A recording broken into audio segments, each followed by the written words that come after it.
Welcome to Baba academy online education digital class. હું ગૌરવ મકવાણા બાબા એકેડમીના online digital platform પર આપ સર્વે વિદ્યાર્થી મિત્રોનું હાર્દિક સ્વાગત કરું છું. તો આપણે ભણી રહ્યા છે ધોરણ 10, વિષય છે ગણિત, પ્રકરણ નંબર 6 ત્રિકોણની ચર્ચા કર્યા, જેની અંદર સ્વાધ્યાય 1.1 ભણી ગયા, 6.1 પ્રમેય અને 6.2 પ્રમેય બંને પ્રમેય ભણી ગયા. 6.2 ની અંદર દાખલા નંબર 1 આપણે લાસ્ટ લેક્ચરમાં ભણ્યા હતા. બરાબર, આટલું આપણે કવર કરી લીધું. હવે 6.2 નો દાખલા નંબર 2 ની શરૂઆત કરવાની છે. સ્વાધ્યાય 6.2 દાખલા નંબર 2. દાખલા નંબર 2 ની અંદર ટોટલ 3 દાખલાઓ આપ્યા છે. બરાબર, તો પહેલા જે પ્રમાણે રકમ આપી એ પ્રમાણે આપણે આકૃતિ દોરીએ. આકૃતિ દોર્યા પછી જે પ્રમાણે અહીંયા તમને ડેટા લખ્યો છે એ પ્રમાણે આપણે સમજવાનો પ્રયત્ન કરીએ. જોઈએ, દાખલા નંબર છે 2. રકમ શું આપી કે બિંદુઓ E અને F. કયા બિંદુ કીધા? E અને F. હવે જો આ જે દાખલા આપ્યા છે 6.2 માં, તો પ્રમેય 6.1 અને પ્રમેય 6.2 રિલેટેડ બધા દાખલાઓ અહીંયા મૂકેલા છે. બરાબર, પ્રમેય 6.1 અને 6.2 રિલેટેડ બધા દાખલાઓ અહીંયા મૂકેલા છે. હવે જો ત્રિકોણ અહીંયા શું કહે છે, E અને F જે છે, E અને F એ ત્રિકોણ PQR ની બાજુઓ, ત્રિકોણ PQR ની બાજુઓ PQ અને PR પર આવેલા છે. હવે તમને ત્રિકોણ કયો કીધો? PQR. તો પહેલા હું અહીંયા દોરું ત્રિકોણ PQR. આ દોર્યો મેં ત્રિકોણ, જેનું નામ આપી દો અહીંયા P, Q અને R. હવે બે બિંદુઓ કીધા E અને F. E આવ્યો છે PQ બિંદુ પર, તો આ PQ પર અહીંયા છે E. એવી જ રીતે આ F છે એ પછીની બીજી બાજુ પર, PR બાજુ પર. PR બાજુ પર કયો કીધો? અહીંયા કીધો F. કયો કીધો? F. નીચેના દરેક વિકલ્પમાં EF સમાંતર QR છે કે નહીં તે ચકાસો. હવે EF એટલે કે આ આવે બાજુને જોડી દેવાની. આ બાજુ અને આ બાજુ એકબીજાને સમાંતર થાય કે ન થાય. આ બાજુ EF અને આ QR, આ બંને એકબીજાને સમાંતર થાય કે ન થાય એ ચેક કરવાનું છે. પણ કેવી રીતે ચેક કરવાનું? અહીંયા તમને મુદ્દા લખીને આપ્યા છે. મુદ્દા મતલબ કે એના ડેટા લખીને આપ્યા છે બાજુઓના. તો જો બાજુઓ સમપ્રમાણમાં થતી હોય, પ્રમેય 6.1 મતલબ, બરાબર, તો સમાંતર બાજુ કહેવાય. ના થતી હોય તો કહેવાય નહીં. તો પહેલા આઈ હોપ કે તમને આ ખબર પડી હશે. બરાબર, હવે 1 નંબરની અંદર જે આપ્યું છે PE બરાબર 3.9. તો P થી E એટલે આ માપ જે આપ્યું 3.9. એવી જ રીતે આ EQ. EQ એટલે કયું? આ EQ. EQ કેટલું છે? 3 સેમી. એવી રીતે PF. આ PF કેટલું છે? 3.6 સેમી. અને FR 2.4 સેમી છે. આવું કહેવા માંગે છે. તો PE ના છેદમાં EQ, આ બાજુ PF ના છેદમાં FR. આવું તમને કંઈ કહેવા માંગે છે. તો હવે આપણે આને નક્કી કરીએ કે આ સમપ્રમાણમાં થાય કે ન થાય. તો આકૃતિ દોરી, એમાં તમને આઈ હોપ કે ખબર પડી હશે. જે ડેટા લખ્યો છે, રકમ લખી છે, એ પ્રમાણે આકૃતિ દોરી, કિંમતો મૂકી. હવે તમને ખબર પડી છે. ગણતરી કઈ રીતે કરવાની છે એ હવે આપણે જોવાનું થાય. તો અહીંયા આકૃતિ આવી ગઈ, હમણાં કીધી જ. બરાબર, ચાલો. હવે અહીંયા લખ્યું છે કે અહીં PE ના છેદમાં EQ. હવે જો આ PE એટલે કે આ બાજુ, બરાબર, PE એટલે કે આ બાજુ, EQ એટલે આ બાજુ દેખાય અહીંયા. PE ના છેદમાં EQ એના બરાબર PF ના છેદમાં FR થાય. કઈ રીતે થાય? તો અહીંયા કૌંસમાં તમને લખીને આપ્યું કે સમપ્રમાણતાનો મૂળભૂત પ્રમેય તમે ભણ્યા 6.1, સમપ્રમાણતાનો મૂળભૂત પ્રમેય, એના અનુસાર આવું તમે લખી શકો. આ ખબર પડી કે ના પડી? આકૃતિ આપી છે એ પ્રમાણે આવું લખી શકો. PE ના છેદમાં EQ અને PF ના છેદમાં FR તમે લખી શકો. કેમ લખી શકો? તો સમપ્રમાણતાના મૂળભૂત પ્રમેય અનુસાર તમે આવું લખી શકો, આકૃતિ મુજબ. આટલી ખબર પડી? આગળ તો હવે આની અંદરની કિંમતો લખીએ. હવે PE એટલે કે અહીંયા રકમ આપ્યા જો 3.9 સેમી. તો આને હું 3.9 લખી શકું અહીંયા. પછી EQ 3 સેમી. તો EQ એટલે અહીંયા 3 સેમી લખી શકું. PF 3.6. તો આને 3.6 લખી શકું.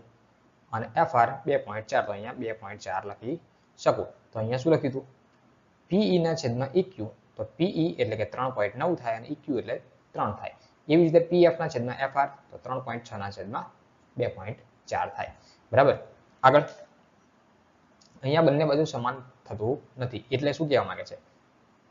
આના છેદમાં કેટલા છે? 3.9 ના છેદમાં 3 અને 3.6 ના છેદમાં 2.4. તો આ બંને સમાન નથી. સમાન નથી એટલે તમે સાદું રૂપ આપી જોવાનું. બરાબર, કેવી રીતે? જેમ કે આ 3.9 છે. જો હું પહેલા આટલું સાદું રૂપ આપું, બરાબર, જે લખવાની જરૂર નથી, પણ તમને સમાન છે કે નહીં એ ખબર પડે તો તમે ડાયરેક્ટ આ વસ્તુ લખી શકો. હવે જો કેવી રીતે? જેમ કે આ 3.9 છે 13 તરી 39 થાય. કેટલા? 13 તરી 39. 13 લખી શકો અહીંયા, 13 એટલે 1.3 થાય. તો આ બાજુનું ખાલી સાદુરૂપ કેટલું આવ્યું? ખાલી 13. એવી રીતે આ છે 12 તરી 36 થાય. તો અહીંયા 12 તરી 36 એટલે ખાલી 3 કહેવાય. 0.3 પોઈન્ટમાં જવાબ આવે. અને 12 દુ 24 એટલે અહીંયા 0.2 કહેવાય. તો આ શું આવ્યું? અંશ છેદવાળી સંખ્યા 3/2 અને અહીંયા 1.3 આવે છે. એટલે બંને બાજુ કેવું આવે છે? અલગ અલગ. બંને બાજુ સાદુરૂપ આપતા કેવી સંખ્યા મળે છે? અલગ અલગ. એટલે કે બંને નોટ ઇક્વલ ટુ કહેવાય. કેવા કહેવાય? નોટ ઇક્વલ ટુ કહેવાય. એથી તમે શું કહી શકો? અહીં EF અને QR સમાંતર નથી. એટલે કે આ EF જે રેખા જે દોરેલી છે એ અને QR જો બંને બાજુ સરખું આવતું હોત તો સમાંતર હોત, પણ અહીંયા સરખું બંને બાજુ આવતું નથી તો સમાંતર છે નહીં. બરાબર? તો આની અંદર તમે એ રીતે લખી શકો. તો અહીંયા લખી શકાય EF નોટ સમાંતર નથી. બરાબર? આને સમાંતર છે અને ના પાડી છે સમાંતર નથી. QR લખી શકો કે EQ અને QR સમાંતર નથી. બોલો આ ખબર પડી કે ના પડી? કમ્પ્લીટ? ડન? ઓકે. તો આવી જ પછી બીજાનો બીજો દાખલો. બીજાનો પહેલો જોયો, હવે બીજાનો બીજો દાખલો જોઈએ. ચાલો જોઈએ હવે બીજો દાખલો. બીજાની રકમ આપી, જો આકૃતિ એ જ પ્રમાણે થશે. PE તમને 4 કહી દીધા, 4 સેમી. QE 4.5 સેમી, PF 8 અને RF 9. બરાબર? તો આકૃતિ એ જ દોરવાની. હમણાં આગળ હતી એની જ. કારણ કે દાખલો જે ટાઇટલ રકમ હતી દાખલા નંબર 2 ની એ જ છે, ખાલી એની અંદરના મુદ્દા બદલાય છે. એટલે જો અહીંયા PE કેટલા થયા? 4 સેમી. તો P થી E નું મૂલ્ય 4 સેમી. પછી QE અથવા EQ 4.5 સેમી, તો આ 4.5 સેમી થયા. PF 8 સેમી, તો P થી F નું મૂલ્ય 8 સેમી. અને RF 9 સેમી, તો આ થયું 9 સેમી. ચાલો આ ખબર પડી કે ના પડી? કમ્પ્લીટ. હવે આ સમાંતર થાય કે ના થાય એ ચેક કરીએ. ચાલો તો શું લખીએ? PE ના છેદમાં EQ, PF ના છેદમાં FR. PE એટલે આના છેદમાં આ બાજુ, આના છેદમાં આ બાજુ. બરાબર? તો આ બંને એકબીજાને સમાંતર છે કે નથી એ ચેક કરવાનું. ચાલો તો આ PE ના છેદમાં EQ એટલે શું લખી શકો? 4 ના છેદમાં 4.5 બરાબર 8 ના છેદમાં 9. તો આનું સાદુરૂપ જે આપો એ જ આનું થાય કે ના થાય એ ચેક કરવાનું. ચલો હવે આનું સાદુરૂપ શું થશે?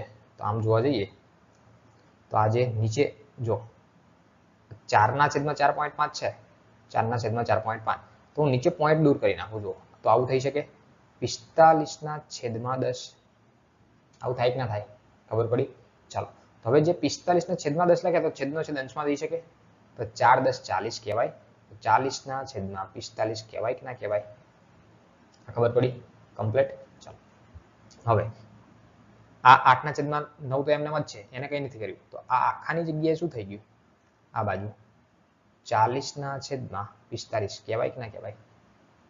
કહેવાય. ચાલો હવે ધ્યાન આપજો. બરાબર? હવે જો આ જે 40 ના છેદમાં 45 છે તો અહીંયા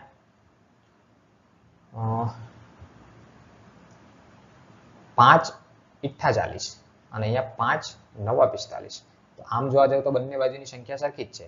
આ બાજુ તો 8 ના છેદમાં 9 તો ઓલરેડી આપેલા જ છે અને આ બાજુ પોઈન્ટ વાળી સંખ્યા આપી હતી 4 ના છેદમાં, પણ એનું ટોટલી સાદુરૂપ આપવા 4 ના છેદમાં 4.5 આપેલા, એનું સાદુરૂપ આપે તો આ બાજુ જે 8 ના છેદમાં 9 છે એના જેવું જ બની જાય સંખ્યા. ખબર પડી? તો બંને બાજુ કેવી છે? સરખી છે. તો રેખા સમાંતર હોય. બંને બાજુ કેવું છે? સરખું છે. રેખા કેવી હોય? સમાંતર હોય. 4 ના છેદમાં 4.5 બરાબર 8 ના છેદમાં 9. તો જે 4 ના છેદમાં 4.5 છે એ 8 ના છેદમાં 9 જ છે. એ બંને સેમ જ છે. તો અહીંયા બંને બાજુ કેવું કહેવાય? હવે એ સાદુરૂપ તમે ના આપ્યું હોય તો ચાલે. અહીંયા તમારે ખાલી જવાબ તરીકે આ વસ્તુ જ મહત્વ કરે છે, મહત્વપૂર્ણ છે. બરાબર? આનું સાદુરૂપ શું થાય એ ખાલી સમજવા માટે મેં તમને હમણાં સમજાવી દીધું. કેવી રીતે ના ખબર પડી તો હજુ ધ્યાન આપો. આ બાજુ 8 ના છેદમાં 9 આપે છે, તો આ જે જવાબ આ બાજુ આપ્યું છે 4 ના છેદમાં 4.5, એને 8 ના છેદમાં 5 કહેવાય. તો કેવી રીતે કહેવાય એ સમજાવ્યું. હજુ એકવાર સમજાવી દઉં એટલે તમને ખ્યાલ આવી જાય. જો આ 4 ના છેદમાં 4.5 છે તો એને 45 ના છેદમાં હું 10 લખું. શું લખું? 45 ના છેદમાં 10. કેમ કે પોઈન્ટ દૂર કરો એટલે નીચે 10 લખીએ આપણે દશાંશ ચિહ્ન પ્રમાણે. બરાબર? તો અહીંયા આ છેદનો છેદ અંશમાં જાય તો ગુણ્યા 10 કહેવાય. તો 10 4 40 ના છેદમાં 45. તો એમને જ. તો આ ખબર પડી કે ના પડી? હવે આ જે છે 5 ઈઠ્ઠા 45 અને 5 9 45. તો 5 5 ઉડી ગયા તો ઉપર 8 વધ્યા અને નીચે 9 વધ્યા. તો આ બાજુનો જે જવાબ છે આને 8 ના છેદમાં 9 જ કહેવાય. અને આ બાજુ તો 8 ના છેદમાં 9 તો ઓલરેડી આપેલો જ છે. બોલો ખબર પડી કે ના પડી? કમ્પ્લીટ. તો આ બંને બાજુ કેવી છે?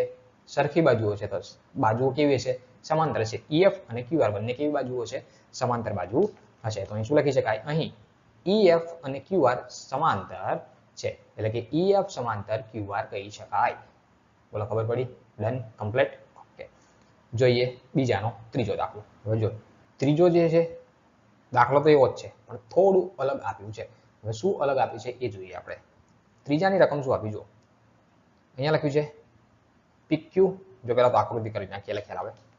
આકૃતિ જે છે એ જ છે, બરાબર, પણ PQ આપે. PQ નું માપ 1.28 આપ્યું. એટલે PQ એટલે કયું? તો આ P થી લઈને આ Q સુધીનું આખું માપ કીધું, 1.28 આખી બાજુનું માપ, બરાબર. અહીંયા PR પાછા આપ્યા, સેમ ટુ સેમ સામેની આખી બાજુનું માપ, P થી R. આ કેટલું આપ્યું?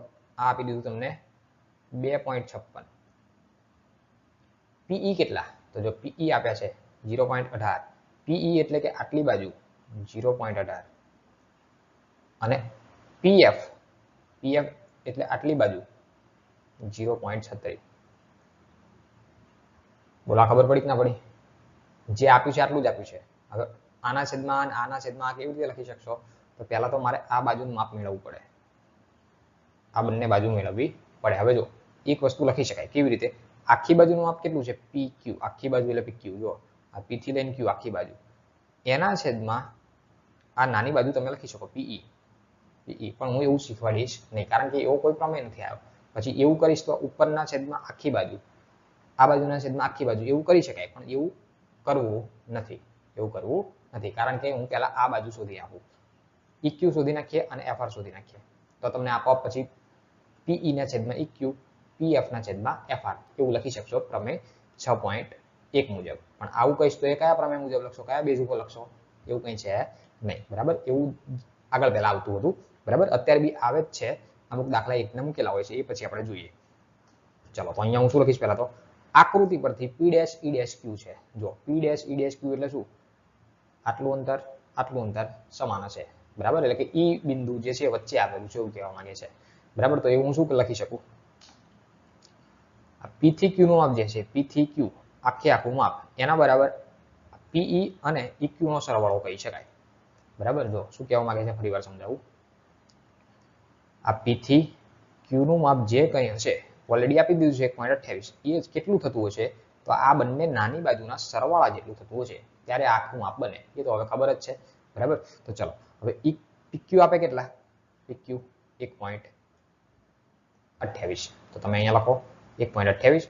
અને PE, P થી E નું મૂલ્ય પણ આપી દીધેલું છે, આટલું માપ. P થી E નું મૂલ્ય 0.18. 0.18 અને EQ નથી આપ્યા. EQ તો EQ ની જગ્યાએ EQ રાખો, એની જોડે કંઈ કરવાનું નહીં. બોલો, આ ખબર પડી કે ના પડી? હવે શું કરશો? આ 0.18 છે, બરાબર ને? હું આ બાજુ મોકલું તો આવું થઈ જાય. 1.28 માઇનસ 0.18 અને EQ ના EQ એમ ના એમ. આ બંને ટોટલ કેટલું થાય? તો કે આ બંને બાદબાકી કરો, આ બંને બાદબાકી, તો અહીંયા થશે 0. 2 માંથી 1 જાય તો 1.1 1.10 અથવા તો 1.1 પણ લખી શકો. તો EQ નું મૂલ્ય મળે 1.10 મળે. એટલે EQ મને મળી ગયું. આ PE કેટલા આપેલા હતા? P થી E નું માપ 0.18 આપેલું હતું. આ EQ નું મૂલ્ય 1.10 મને મળી ગયું.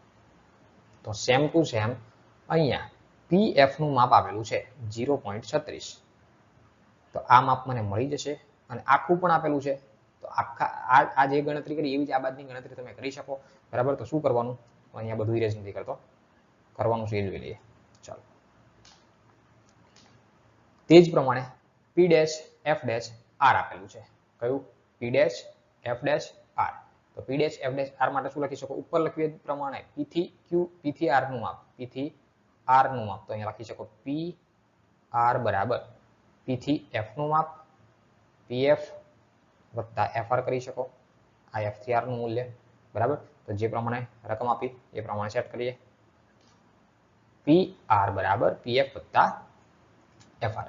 તો PR કેટલા આપ્યા? P થી R ક્યાં ગયા? PR R 2.56. તો અહીંયા લખો 2.56 બરાબર. PF કેટલા આપ્યા? P થી F નું મૂલ્ય 0.36. અહીંયા લખો 0.36 વત્તા FR એમ ના એમ. કમ્પ્લીટ. ચલો, હવે શું કરશો? આ બરાબર ની આ બાદ જાય તો બાદબાકી થશે, એટલે 2.56 માઇનસ 0.36 બરાબર એફ આર. ચલો હવે આ બંનેની બાદબાકી કરો. 6 માંથી 6 જાય 0, 5 માંથી 3 જાય તો 2.2 એટલે કે 2.20 જવાબ આવે. આ જે મૂલ્ય જે છે આ 2.20 મળે. કેટલું મળે? 2.20. બરાબર, ચેક કરી લઈએ. બરાબર, જો સાદુરૂપ મેં જે પ્રમાણે 2.20 આવી ગયું કમ્પ્લીટ. તો આ બાજુનું માપ જે નહોતું ખબર, આ આપેલું હતું ને આ આપેલું હતું, આ જે નહોતી ખબર એ મળી ગયું, આ નહોતી ખબર એ મળી ગયું. તો હવે તમે અંશ અને છેદ લખી શકો. તો લખીએ. શું લખી શકાય? હવે PE ના છેદમાં EQ બરાબર PF ના છેદમાં FR. બરાબર, તો કેવી રીતે થશે? એ થાય કે ના થાય? તો 0.18 PE એટલે કેટલા શોધ્યા? સોરી, આપેલા જ હતા PE, સોરી PE ક્યાં ગયા? અરે 0.18, તો ઉપર લખ્યા 0.18 અને EQ તમે શોધ્યા 1.10, તો લખ્યા 1.10. એવી જ રીતે PF આપેલા હતા 0.36 જે ઉપર લખ્યા, અને FR જે તમે શોધી નાખ્યા 2.20, તો અહીંયા 2.20 તમે લખી નાખ્યા. આઈ હોપ કે તમને આટલી ખબર પડી હશે. તો આ બંને સમાન કહેવાય કે ના કહેવાય? તો કે આ બંને બાજુ સરખું આપેલું છે. જોઈએ કઈ રીતે. આનું હું સાદુરૂપ આપું, આનું નથી આપવું, મારે આનું આપવું, કારણ કે આ ડબલ મને દેખાય એટલે. ડબલ એટલે મને ડબલ એવું નહીં. બરાબર, આ 18 ના ડબલ કેટલા થયા? 36. 18 દુ 36 એટલે આના ગુણ્યા 2 છે, અને આ 11 દુ 22 એટલે આના ગુણ્યા 2 છે, નીચે ડબલ છે. તો આના હું અડધા કરું તો કેટલા થાય? 0.18 થઈ જાય, અને આના અડધા કરો તો 1.10 થઈ જાય. ખબર પડી? તો બંને બાજુ આ 0.18 તો ઉપર 0.18, નીચે 1.10, તો અહીંયા 1.10, તો બંને બાજુ સેમ થઈ ગયા. બરાબર, એટલે આ બાજુ જે જમણી બાજુ છે એનું સાદુરૂપ આપ્યું. જમણી બાજુનું 0.36 ના અડધા 0.18, 2.20 ના અડધા 1.10, તો એનું સાદુરૂપ આપ્યું એટલે બંને બાજુ કેવા થયા? સમાન થયા. તો આ બાજુ આ કેવો છે? સમાંતર રેખા બતાવે છે. તો અહીં EF અને QR સમાંતર છે. તો શું લખી શકાય? EF સમાંતર QR થાય. આવું તમે લખી શકો. આઈ હોપ કે તમને આ દાખલા નંબર 2 માં 1 થી 3 દાખલો આપે છે એની અંદર તમને ખબર પડી હશે. તો અહીંયા આપણો લેક્ચર પૂરો થાય. સો થેન્ક્સ ફોર અટેન્ડિંગ.